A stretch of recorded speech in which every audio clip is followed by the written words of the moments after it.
talk about dark matter simulations and the end of it what's about the connection to stellar halos.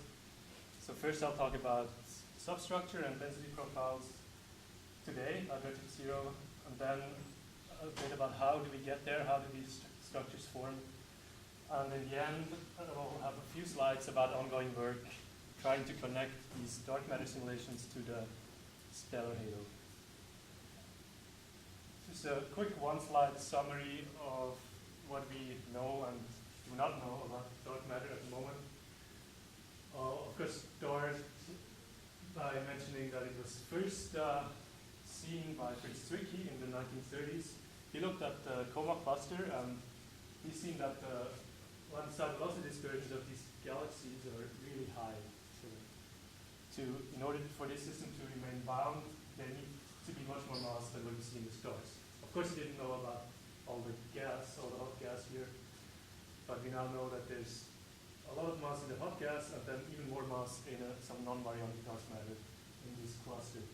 And since then, we got evidence from a variety of observations on a variety of scales, like galaxy rotation curves, X-rays, kinematics of stellar halos, kinematics also of satellite galaxies and bubble clusters. I mean bubble cluster systems here, not the bubble clusters themselves. Then the dwarf galaxy internal dispersions tell us that they are dominated by dark matter. And strong weak lensing tells us about the mass distribution, and we always need a dark matter component there too. And so nowadays we end up with this epoch of sort of precision cosmology, where we have pretty accurate probes, especially the CMB, large-scale structure, also the type 1a supernova and Big Bang nucleus synthesis. All of them are perfectly consistent with lambda CDM model. In this model, the dark matter is cold, or at least it's not very dark. It could be cold. Yeah, but Lyman alpha forest tells us that there's structures. I need to use the microphone. Yeah. Oh, we talked about that. Yeah, that's my phone. Okay. Thank you. Don't worry about stepping on. Oh, okay. Up here? Yeah. Good.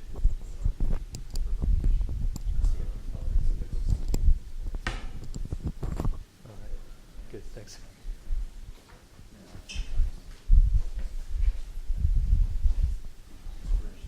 Oh, okay. Yeah, so the Lyman alpha forest tells us that there is structures on practically all the scales that the baryons at this time are able to probe. So the dark matter can be very warm. It would also be a problem to have enough sources in the early universe to reionize the gas if there's no power on the small enough scales. So we end up with a picture where like 83% of the clustering matter is in some non-baryonic, relatively cold, dark component, the nature of which is still completely unknown. So on a microscopic scale, we don't know what it is. But since we know that it is relatively cold, we can still simulate its clustering. And of course, the hope is that simulating its clustering will help us in the end understand what the dark matter really is and help in the various direct and indirect detection efforts that are going on. So our approach to simulating structure formation is so-called collisionless or pure n-body or dark matter only simulations. So the big approximation here is that we just treat all of the omega m like dark matter. So we ignore that there's like 1/6 of this is actually baryons. We just treat everything like collisionless dark matter, which is of course a bad approximation near large galaxies and inside large galaxies, but it's okay for dark matter dominated systems like dwarfs, and of course it's fine on even smaller scales where the halos are thought to be completely dark, so there's only dark matter practically in there. The advantage of this simplification is that the physics is just gravity. It's very easy to, well, it's relatively easy to simulate. You get good scaling. You can run your codes on very large numbers of CPUs efficiently. And essentially, you can reach very high resolution. And you don't have any free parameters in these simulations, too, because we know the initial conditions pretty well, thanks to most of the CMB and the other probes I mentioned before. So it's a well-posed problem. It's of course an idealized problem, and our goal is to get an as accurate as possible solution to this idealized problem. The complementary approach to simulating structure formation is to do hydrodynamics, to include the gas physics, which is computationally much more expensive and much more challenging, of course. It's not trivial to implement gas physics. For example, the popular SPH technique and grid techniques often disagree, even in simple test cases. I'll show one on the next slide. Another problem is that you have many processes that are important for the energetics of the gas that happen very far below the scales that you are able to resolve when you simulate a galaxy. So by that I mean star formation, supernova, and the feedback from these processes. Maybe also AGNs, like the black holes, and cosmic rays. These are all things that are important, so in this approach one has to implement them somehow through subgrid physics, which introduces uncertain functions and parameters and certain. When you say up above smaller scales, you mean the very tiniest halos way below the Jeans length with the gas? Here,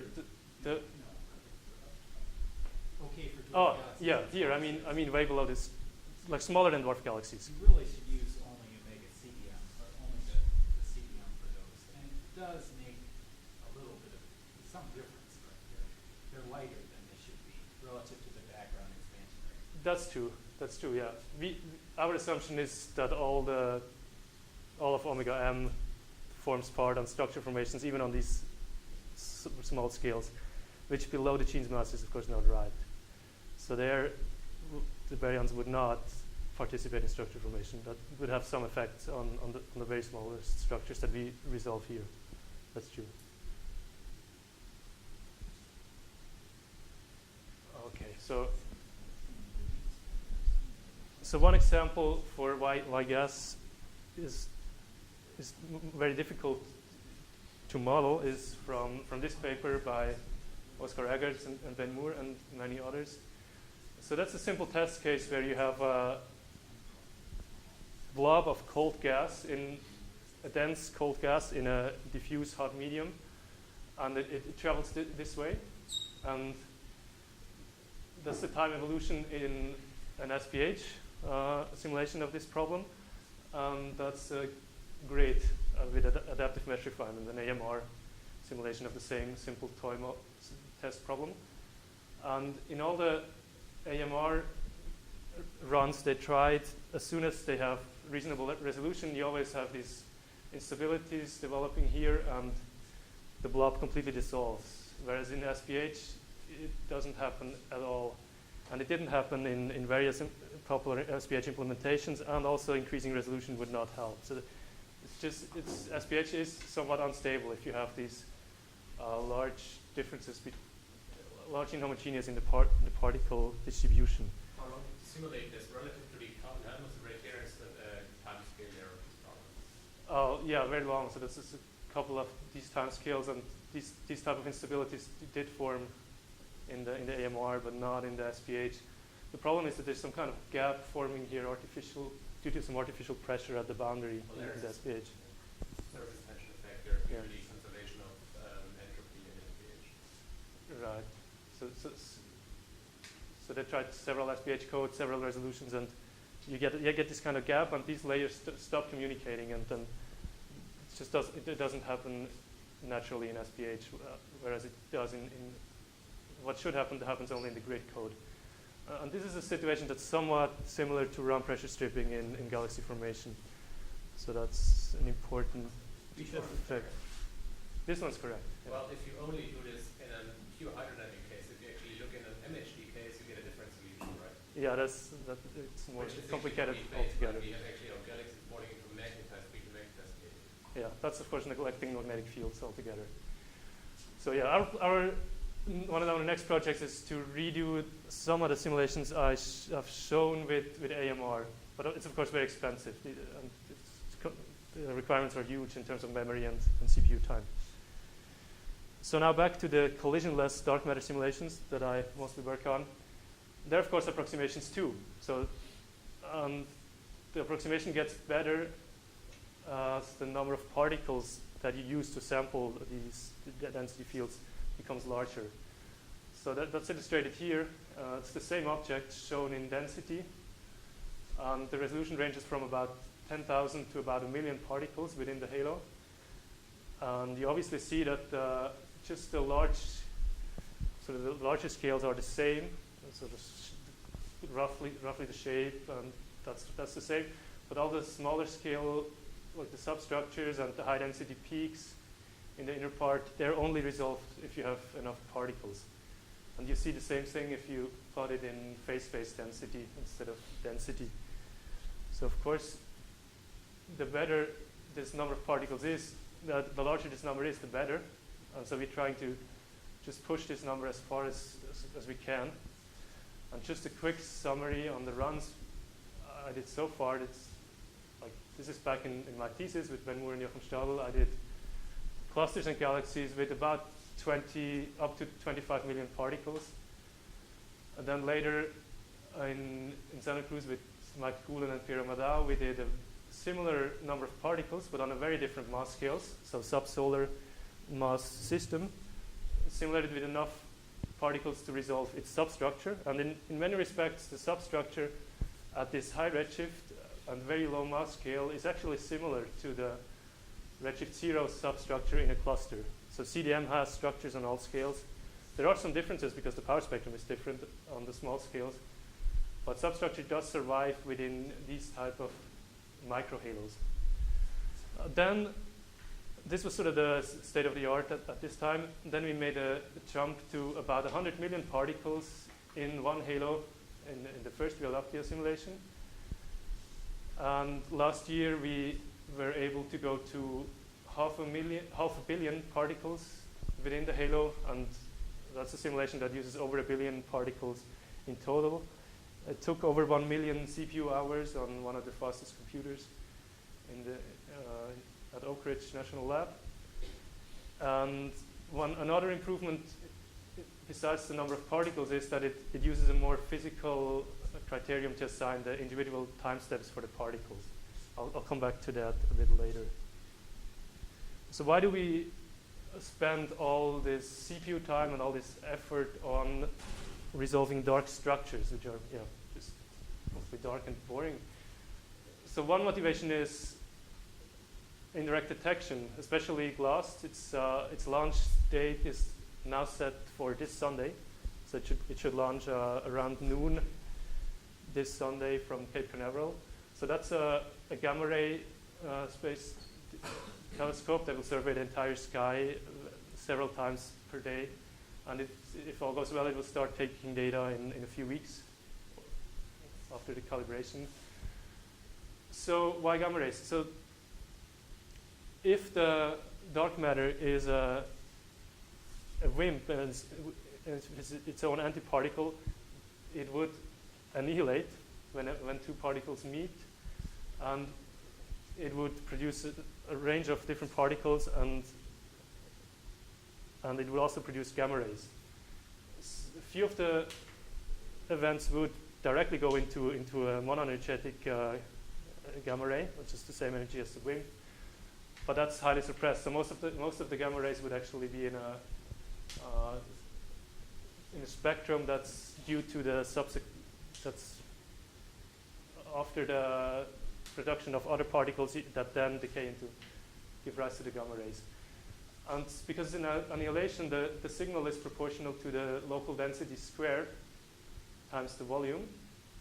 And that's something we can, of course, quickly, easily measure in the simulation by just adding up the local density for each particle times the mass of this particle. It just sum that up.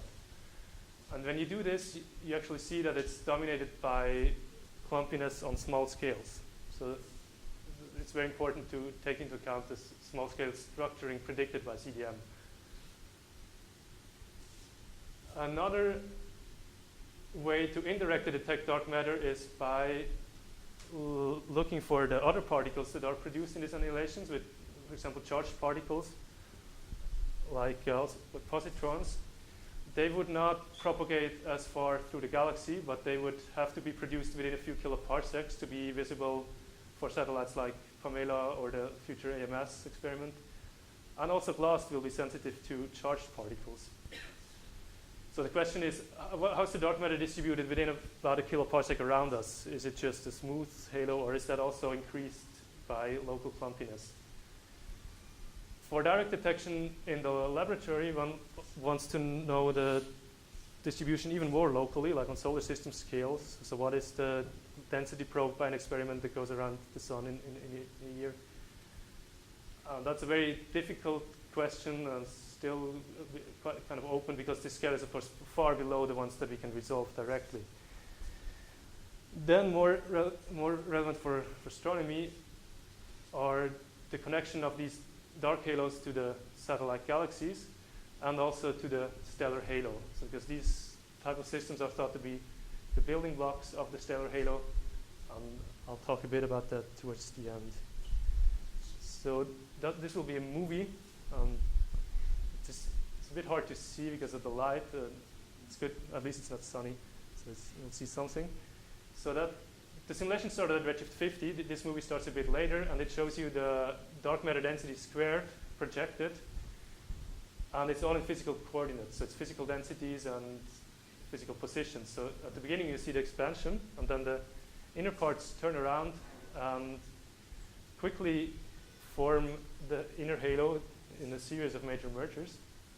And after now it's pretty quiet, and there's just a lot of smaller structures falling in and orbiting in and out of this system.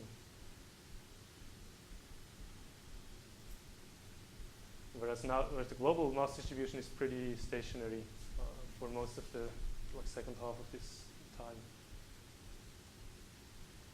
And now at redshift 0, we just zoom out and back in to show you the structure. So you see that a lot of subhalos do survive this merging process, even in the inner part. So you have to look very, very far in the very center to see a smooth region. And this smooth part is actually becoming smaller every time you increase the numerical resolution. So it's probably not real that there's this smooth inner region. And wherever we have good resolution, we see clumps on many different scales. Now I'll show a similar movie. I just added an inset here that focuses on this object. It starts at redshift 2 now, and that's about the time when this thing first falls into the galactic halo. And you also see here the density squared in projection, just a different color scale. And you'll see how this thing loses a lot of its mass, mostly from the outside, so the inner densities remain very high. So at every pericenter, you see it become much smaller.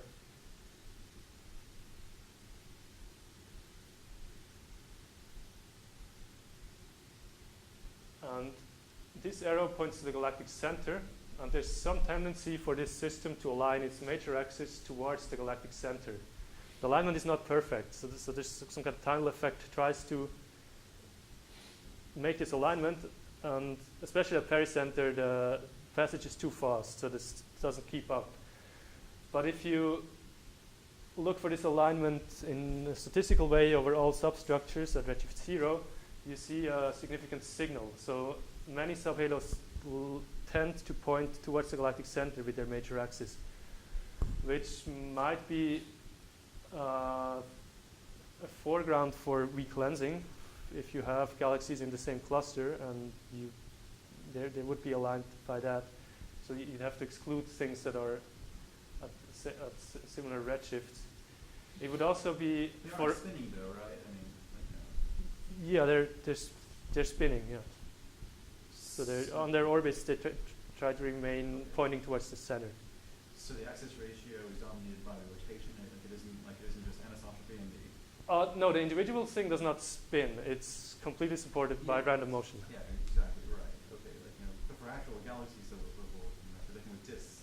Disk galaxies, yes, that's yeah. You might think that the rotation might be totally different. Yes. So, yeah. we don't know how this galaxy would be oriented in one of these systems. Right. It's unclear how that would work. Maybe for a dwarf elliptical, you might suspect that it would be aligned with the major, roughly with the shape of its potential. So for us, if we're sort of in the very inner part here, observing velocity dispersions of dwarfs along the line of sight, we're looking, for most of them, we're looking pretty radially. So that might be a bias, that we're mostly picking up the major axes of these systems. And when we assume spherical, we might overestimate the halo sizes for the dwarfs. But yeah, that's something we'll have to quantify a bit more. So all these movies are available here on this website. We also have the data available there. So what we have on this page is the tracks, the evolutionary tracks of all systems. So we know their positions and sizes at all times. So you can plot these tracks, and you can, like, if you want to assign with semi-analytic methods, assign light or dwarf galaxy properties to them. So that's all available there.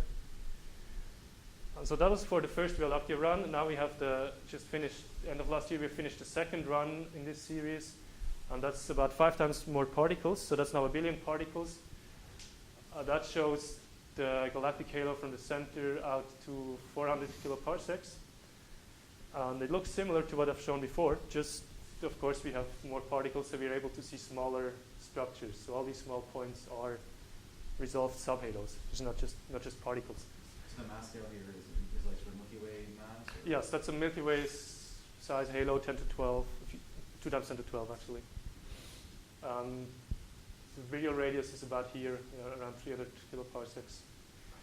And now this is, you can barely see it, this white box is a 40 kiloparsec cube, which is blown up here in this inset.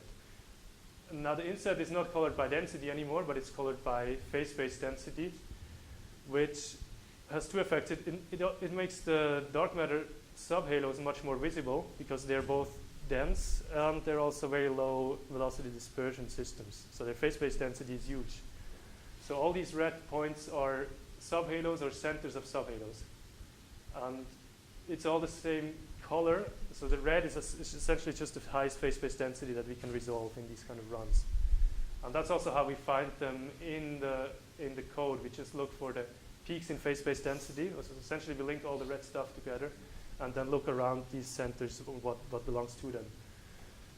The second thing, which is a bit hard to see, are these kind of bluish stream things, which is debris that's stripped away from these dark matter halos. The density on one of these streams, so if you go onto one of these streams and look on how many of the local particles belong to the streams, it's only about 1 in 100. So the one stream contributes pretty little to the local density. But since its dispersion is about a factor of 10 lower than the local dispersion, you still see them in phase space density. Because phase space density is roughly density divided by dispersion to the third. So these are this bluish feature, which are dark matter streams, and they're somewhat related to the stellar streams that we observe in the halo around the Milky Way. So is that projected, or is that actually? I should have shown this one. It's much better. That's in projection, but the number of streams with small radius, actually physically a small radius, is it like much less, or? The number is much larger at smaller radii because the dynamical times are shorter, and the number of building blocks contributing to the inner parts are larger too. But the number of visible streams is smaller because if you go to the inner part, at each point you have a superposition of thousands or millions of streams probably. If you go further out, you still have superpositions of hundreds of streams, but they have some chance that there's one young recent stream that's visible. So are they just remnants of the coherent fall? Those streams? In phase space, it should be clear seen as a volume-like structure. Yeah, this is material that comes from one infalling clump, and that's on a certain orbit and drifting away from that clump.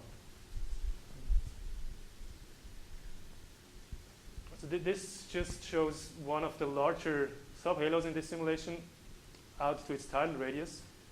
And it looks like one of the clusters I've shown earlier. Like a cluster with a few million particles looks just like that. So you have, within the subhalos, you have subhalos again. So it's like one of these Russian dolls that you just make up. You open them and then you find another one inside. And now to quantify the abundance of subhalos and subsubhalos, I'll plot the number of structures above a certain peak circle velocity. And the black line gives everything that's within R200.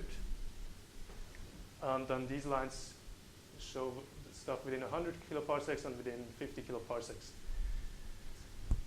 And it roughly follows a power law that goes like Vmax to -3, which is this power law here. I say roughly because at the high mass end, that's not true. High mass subhalos are transient, so they suffer dynamical friction. Their orbits decay. And if you have them or not just depends on your recent accretion history. Sometimes you have them, sometimes not. But here it's pretty close to that power law. And then here at about 4 kilometers per second, we fall below. But that's also the scale where the systems are only resolved with a few hundred particles. So that's where we know that the simulation is starting to be limited by numerical effects. This -3 is interesting because if you look at the luminosity in the indirect detection signal, it's proportional to the scale density squared times the scale radius to third. And that turns out to be Vmax to the 4th power divided by Rvmax, which is just Vmax to the 3rd power times the square root of the concentration parameter. So if you ignore this for now, this just cancels out, and you would actually get the same contribution to the total luminosity per decade in subhalo size. Now, taking into account the concentration, this is actually becoming larger for the smaller systems because they form a bit earlier and are a bit more concentrated. So this gives you even a slightly larger contribution to the total luminosity from small systems. So you really have to take into account all the CDM structures down to subsolar mass scales if you want to get the total signal from one halo. The signal that we see down to about 2 kilometers per second sizes, that's not converged yet. So we see that all the substructures contribute, the ones we resolve, contribute about as much as the smooth halo. But if we take into account that there would be smaller things and extrapolate this further down, we get boost factors of about a factor of 10. That means a CDM halo with substructure is about 10 times as luminous as just a smooth halo of the same size. Okay. Now about the inset, that's black is the similar line as here, but not going out to the R200, but it goes out to the radius that encloses 1,000 times the critical density. The same is shown here for 8 large subhalos. These are all subhalos where this radius R1000 is smaller than the tidal radius.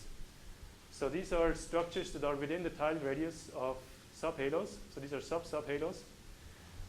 And so their relative abundance rescaled to the size of the host system is pretty comparable to the subhalo abundance within the host system. The main difference is just that this numerical turnoff happens earlier because we just have lower relative resolution in these systems. But overall, it seems to be self-similar. Are you going to talk about the concentration some more, or are you going to tell us what that looks like? Velocity distribution.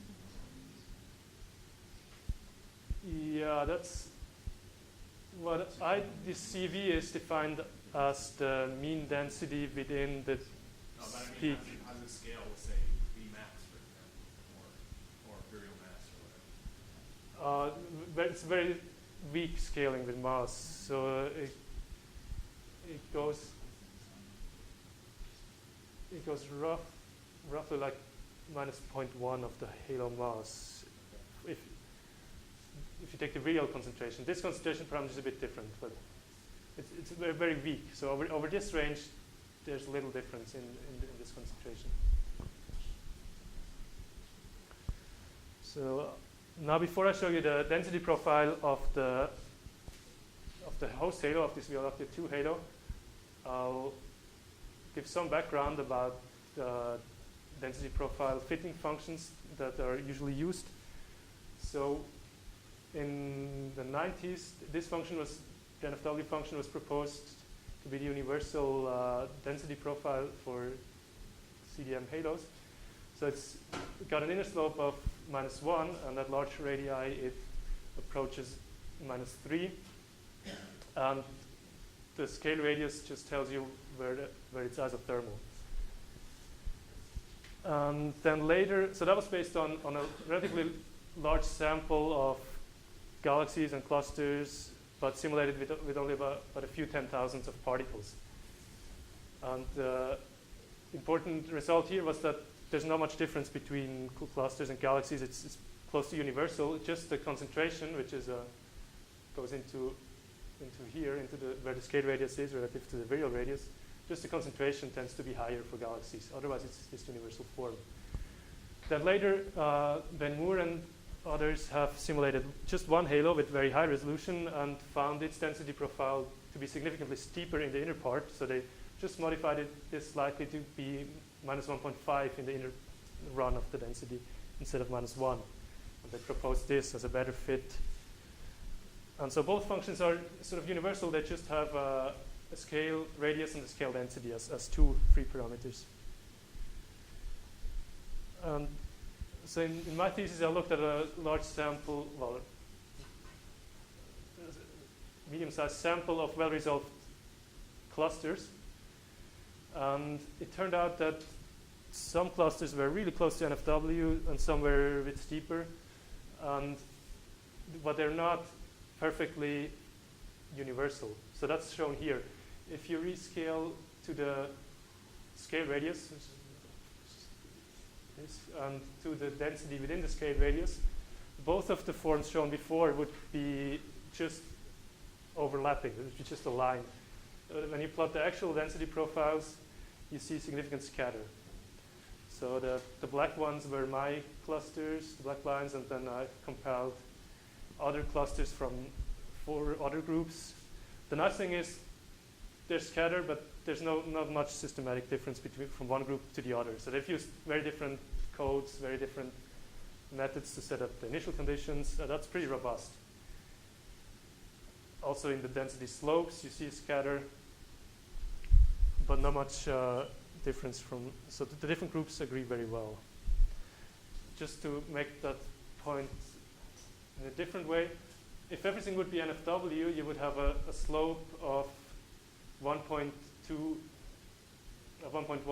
at 3% of the peak circle velocity scale for all halos. But if you look at individual halos, the slopes scatter. And some of them are near the NFW value, some lower ones, and others are more like the Moore value. And it's still, well, first of all, it's still unclear what actually sets the density profiles. Why is everything close to NFW? And it's also unclear what actually causes this scatter. So it's a highly nonlinear problem, and there's no solution to really predict these things from first principles. So because there's some scatter, if you want to get good fits to all these profiles, you have to allow for a third free parameter, which could be just this inner slope, which is done here. Just replace it by a gamma, and still have an outer slope of -3. Or you could also use a different form that asymptotes to a constant inner density, it's essentially a form that's been used a lot for elliptical galaxies. So it's the Sursich form, but now we use it, instead of in projection, we use it in 3D. And at this resolution, it's actually unclear which one of the two is better. So they both fit very well, of course much better than the 2-parameter function, but it's unclear which one of these, like the Cosby one or the chord one, to prefer. I also have to say that it's very hard to resolve these inner high-density regions, just numerically. what one does is one has individual time steps for all the particles. For the particles in low density regions don't need very many time steps, so you can save CPU time there. But it's important to make enough time steps in high density regions. The empirical criterion for this adaptive time stepping is this. It depends on the square root of the force softening divided by the local acceleration at the position of that particle. The problem with this is it's got the dimension of a time, but it's got little to do with the true dynamical time. And actually in a system that has a R2-1 cusp, that's just constant, because the acceleration is constant. Whereas the dynamical time, of course, still gets smaller in an R2-1 cusp towards the center. If in this paper in 2005, we just added a simple switch where in high density regions we forced the time steps to be smaller, and we actually found a difference. It makes a difference. It really allows you to resolve higher densities in these galaxy clusters. And now we actually use something that's really based on the dynamical time. So we got rid of this empirical criterion altogether, and that was implemented by Marcel Sam about 2 years ago. And yes, he's implemented an efficient algorithm to find the dynamical center for each particle and then calculate the dynamical time, so sort of the enclosed mass around this center. And that's what should set the local time step for a particle. And that's what we use now in the new second Via Lactea run. So the density profile of the Via Lactea run is shown here. That doesn't show you very much. What you should look at is the residuals down here. So that's the blue one is the residual of a cusp-B fitting function, where this inner slope gamma, the best fitting inner slope is here minus 1.24, whereas the red one is the Sursich profile, which asymptotes to a core. And this one here, this scale here is the converged scale. So from convergence test, we expect the density to be correct within 10% at this radius. We don't trust the simulation further in. And here, we can be up to 10% too low, but it should be within 10% further out at larger radii. So the blue is really within the expected error here, and a very good fit out here, whereas the red one sort of is too shallow in the slope, so it compensates for that by going below, and then actually it goes above the simulated densities and then below the simulated densities here.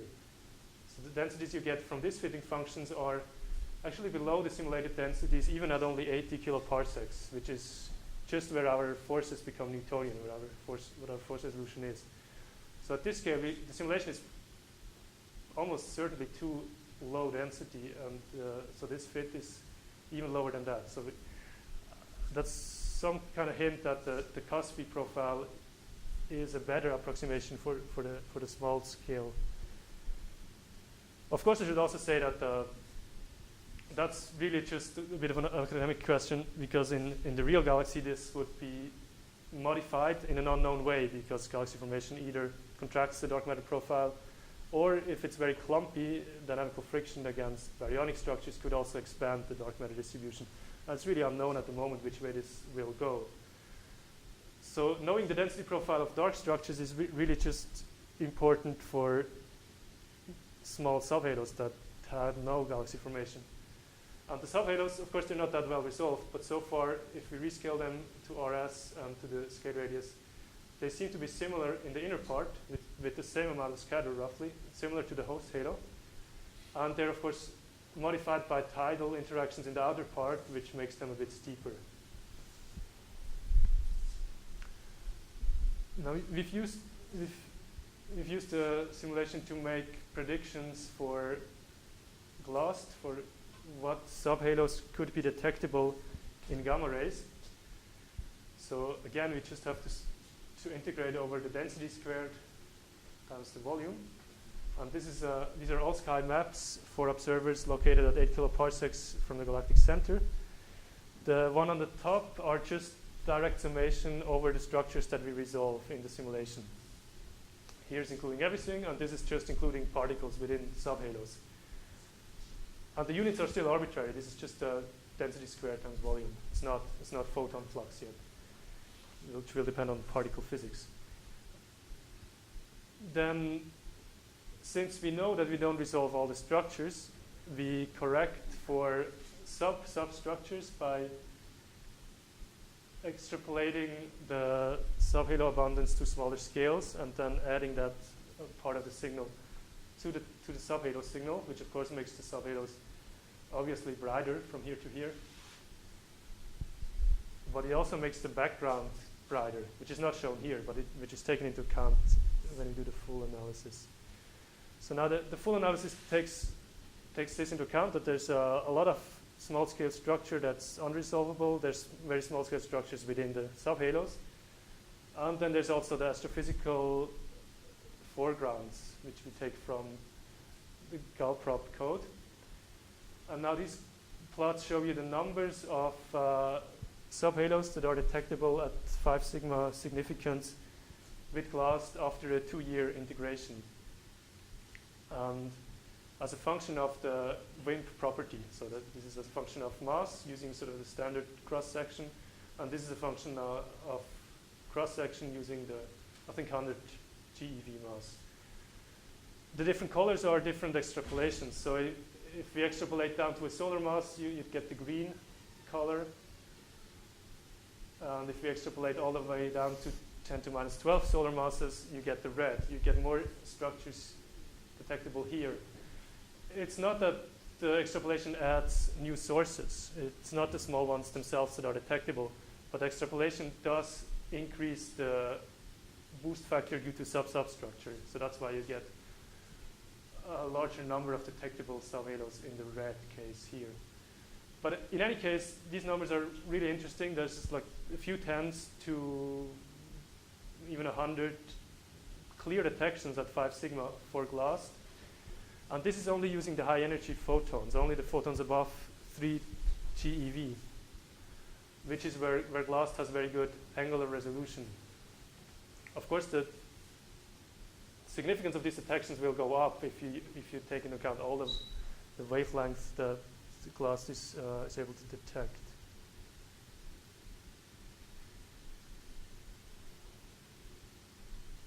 Now, we can also probe the local dark matter distribution. So if you go all the way into 8 kiloparsecs from the galactic center, we still have a significant sample of subhalos at this scale. So you can measure the local number density, and you can also measure the concentration parameter of the local structures. They turn out to be much more concentrated than structures in the field. That's simply a tidal effect. The tides tend to take away the outer low-density parts, so the scale radius and the density within the scale radius becomes much, much higher. So you have, relative to the dark matter, we have fewer systems in the inner part. That's also due to tides. But somewhat compensated by their, not fully compensated, but somewhat by their very, very high concentrations. And so if you take this and calculate how much annihilation signal do I get from all the clumps within a kiloparsecs, you get about 40% of what you get from the local smooth dark matter component on average. In a few unlikely cases, you can get a much higher number here. You can get about a factor of 10 in about 1% of the cases. I should have put that number on because I think that's about what it was. Okay, so these were sort of the redshift 0 results. It's all based on the final output. Now I'll talk a little bit on how the system gets to this final state. And I'll compare with very simple analytical models and ideas that are around for a long time. So one of the models is the spherical radial top hat collapse. So that's a very simple model where you have a spherical overdensity that expands slightly slower than the universe and then here turns around. And in principle would just go all the way to 0 again. So it would be a completely radial collapse. And so what one then does is one assumes that there's no kinetic energy at all at the turnaround time in this like homogeneous top hat over density, and then that the real theorem is fulfilled here, which just tells you that it has to collapse by exactly a factor of 2 from here to here. And then one says, at this time, this is the real radius of this perturbation, and you can compare the density within the real radius to the density, the cosmic density. And you'll see that the real radius has to enclose exactly 178 times the critical density in a matter-dominated universe. And it's slightly larger in the lambda CDM at redshift 0. So it's also redshift dependent at lambda CDM. So this is sort of widely used. These are very widely used scales based on these very simple pictures, very simple ideas. Now, if you look at exactly this thing, if you look at shells that enclose a fixed mass and how they evolve with time, you see that the shell that actually encloses the real mass does not collapse by a factor of 2, nowhere near a factor of 2. I mean, it should have gone up to 0.8 in 0.8 megaparsecs. So another difference is, of course, these shells contain a fixed mass, but they do not contain the same mass at all times. So the reality is very different, obviously, from the simple collapse model. Also, the predicted real radii seem to be somewhat at odds with reality. In this paper by Prada and Klippin, they found that galaxies are perfectly in equilibrium down to about 2 real radii. Much larger scales and much larger mass is actually realized than what the simple model suggests. That also means that mass accretion is not just plotting real mass versus time. If you do that, if you plot real mass versus time, you get this lower red curve here. Whereas the black lines show you how much mass is enclosed within fixed physical radii. And so the real mass just always grows by definition, because the background density of the universe goes down. It even grows in time where everything is completely stationary, everything is horizontal, like here, or like here. So this is not a very good description of accretion. So it's like in economic terms, you have nominal growth in the real mass during epochs where there's no real growth. It's like measuring things in US dollars instead of real fixed quantities. So no major mergers are happening here, though, right? I guess. Yeah. That's the reason why it's so flat at. Yes, exactly. Exactly. That's the point I just wanted to make. That the mass really comes in clumps. You can practically account for all the final mass by adding up the masses of the progeniter clumps. And this 10% increase is just exactly due to one minor merger that happened after this time. The last major merger was back here. So yeah, the halo is formed back here. And not much happens after that, except for this 10% minor merger that brings in some mass. So since all has happened back here, why do we say that the mass increases by about a factor of 2 from here to here? I mean, I would say that the mass is pretty much constant from here to here. A better measure for the size of a halo would be the mass within the peak circle velocity scale. So that's a scale that only goes up if there is major merger that really alter the physical mass distribution. So that's the blue one here. So that really goes up as long as there's physical mass accretion and merging. And then it's pretty stationary, constant. There's this minor merger that adds a bit, and then it's constant again. But is the bound mass, though, the bound mass is presumably much higher than this, right? Yeah, bound mass is more difficult. Probably That's everything within, right? but everything within the turnaround radius is essentially bound. But it depends on your environment. So, I mean, one point is often the semi-analytic models assume that this mass is somewhat proportional to the galaxy, the stellar mass, and everything just grows accordingly to this. But there's no real mass added to the system where the galaxy is. So that's the point. So you don't bring in any mass. Well, the dark matter doesn't during make these no times, right? where the radial radius just grows. But the gas could make it down, right? Yeah, that's another question. Yeah. That's possible. So now there's other models from a slightly later time, like from the mid-80s, where instead of stopping here, they follow these mass shells further. They allow them to go through the center and cross and go back out. This shows the time evolution of one mass shell in fixed units. And it shows that the shell goes out to practically its turnaround radius, to 90%, and slowly decays, but it reaches a pretty stable periodic orbit. If you plot it in terms of radius versus radial velocity, the individual shell falls in, goes through the center, then comes back out here and does that several times. This is also a snapshot. So at each snapshot, at each time, you'd have mass shells populating all of these points on the lines. So if you integrate up at how much mass you have at one radius, you get this sort of power law minus 2-ish density profiles with these infinite density caustic spikes on top, wherever there's turnaround, where the mass shells pile up.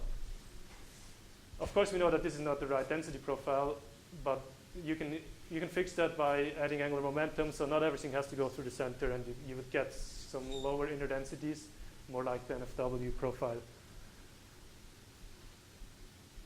So now the question is, do we see anything like this? And of course, this would be some kind of border of the halo that, and thus this pattern should be growing with time as the halo grows. So now let's memorize this pattern and look for something like this in this movie. So this shows all the subhalos as they accrete, and let's show it again. And then the different panels just split them up into things that fall in for the first time, and then they go into this panel for this orbit, and then and so on. And there's also some symbols that just show some example systems that will end up on the third caustic. Let's just show it once more. So you can really see these kind of growing patterns that move towards the right. So these are just these like wave-like patterns. The material moves in a very different way. The material moves clockwise. And here I have the same for the particles, just for all the particles together. And you again see some kind of patterns similar to the ones predicted in this model. But the difference to the model is, of course, that these patterns are not lines anymore. So there's dispersion in the radial velocity, and there's also tangential dispersion, which you don't see in that plot. And if you integrate up the density, you don't see much at the positions of the caustics. It's like here, there's kind of the third caustic is a visible one.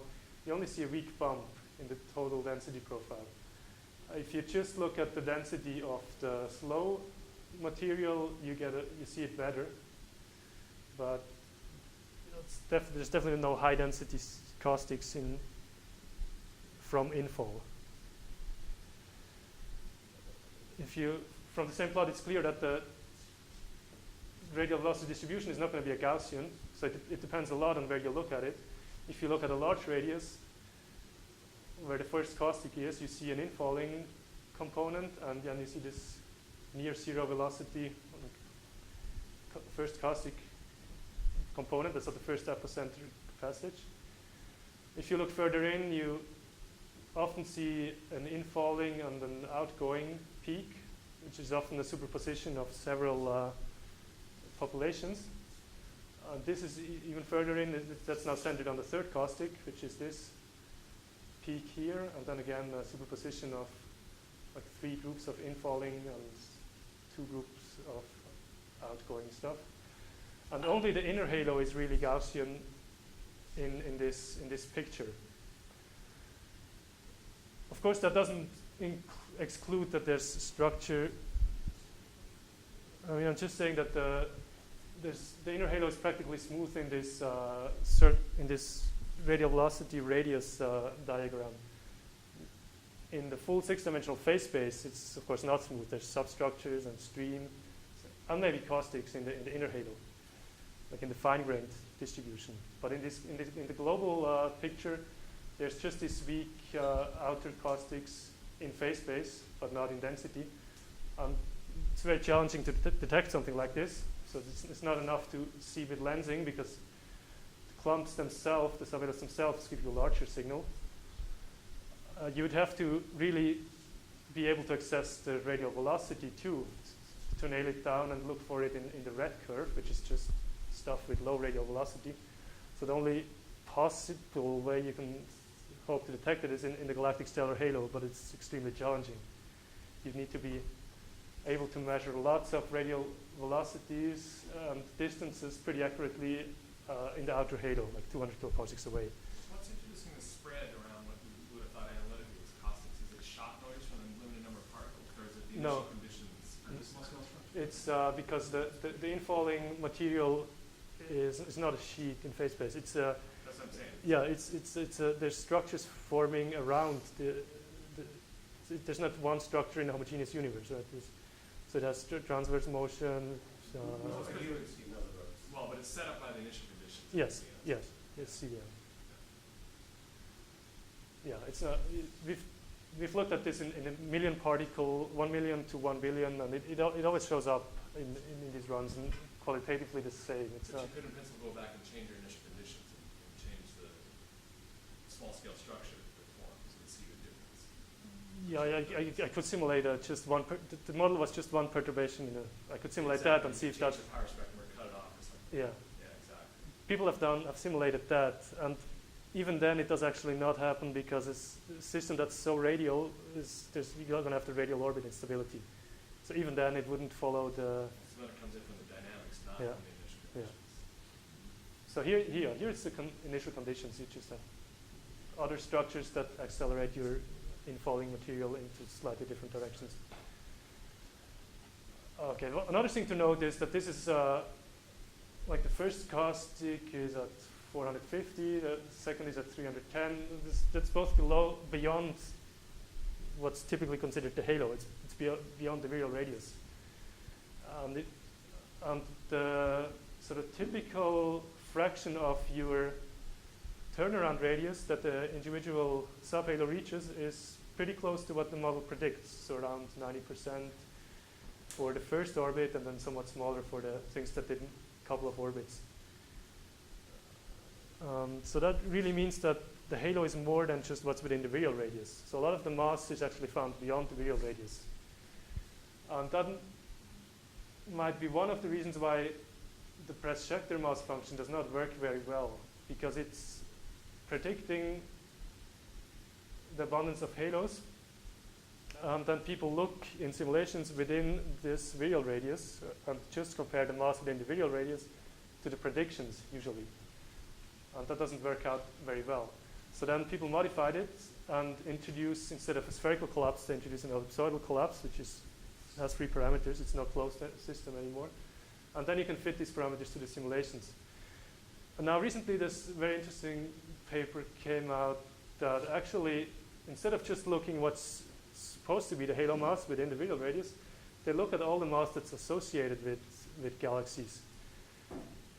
It doesn't make much of a difference for large clusters, but for galaxies the masses are much larger. So if you compare the abundance predicted by Press-Schechter to this what they call static mass, it's just all the associated mass, Press-Schechter actually fits pretty well. And so that the difference between, if you just do the mass within the virial radius, you get something like the Shedden-Torman form. And so below m star, the difference is just you don't count all the mass if you look within the virial radius. So probably not the ellipsoidal, the spherical approximation was the limiting one, but it's just the mass doesn't stay where it's supposed to stay in this picture. So how much time do you have left? Not much. Yeah, I just showed our sort of work in progress on stellar halos and then also fluid. So once a star has formed, it just behaves like a collisionless dark matter particle. So we are now trying to add simple toy models to our simulations and tag the inner parts of halos as stars. And then, of course, we can compare the observations on Milky Way and M31. And stellar halos are also seen around nearby galaxies. The difference is in stellar halos, there's only a few hundred luminous building blocks that actually build up the stellar halo, instead of hundreds of millions of dark matter halos that build up the dark halo.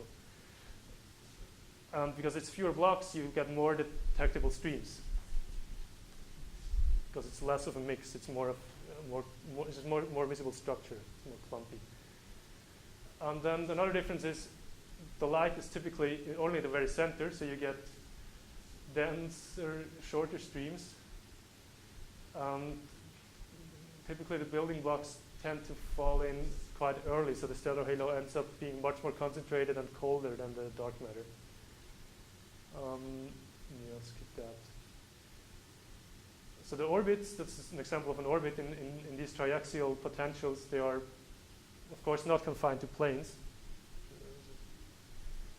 So that also means that the streams are quite complicated. So that's an example. From one accretion event, you can get this kind of streams in one projection. That's the same in another projection. This would be the stars. So that's what we call stars. It's the very inner part of the halo.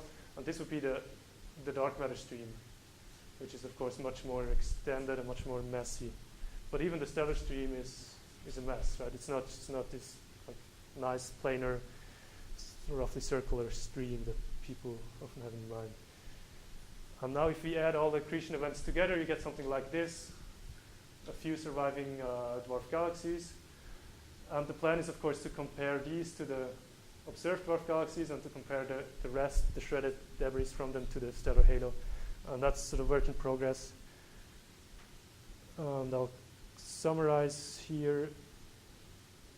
So I'll show you that. So subhalos and host halos are pretty similar. They've cosby density profiles and similar amounts of substructure. Then for a typical WIMP, glass should be able to see a couple of subhalos. The collapse is quite different from the simple top hat picture. That's why the real radius is not a good description of the bound mass. And what I sort of skipped over a bit is, well, I'll show it. So typical subhalos and particles are close to the realization at turnaround. So they turn around and fall in, and then they go back out to almost the same scale. So this factor of 2 collapse does not happen. So it's close to the secondary info model, but without the caustics because of the scatter and the brightness. I'll stop here.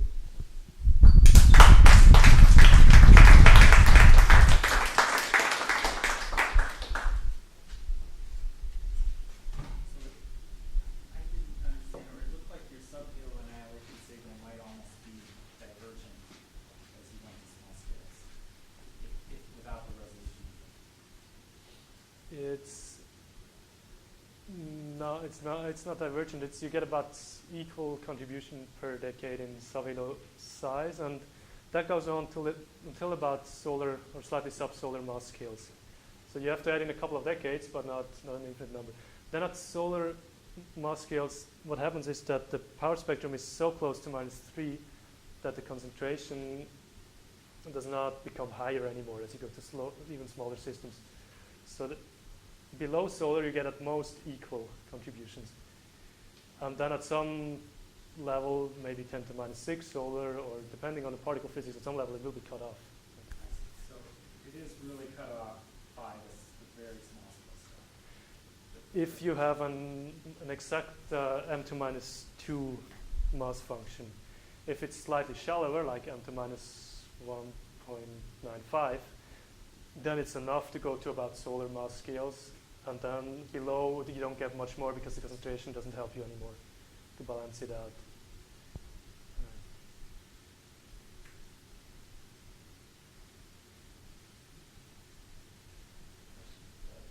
If you take the smallest element, which has no substructure, its collapse will lead apparently to the more pronounced caustic structure. I'm not not sure because it's not going to be the only. Well, the most pronounced you would get for the highest sigma, very early forming, very first structure. Yes, yes, that would be the best one. Yes, where there's practically no structure anywhere else, right?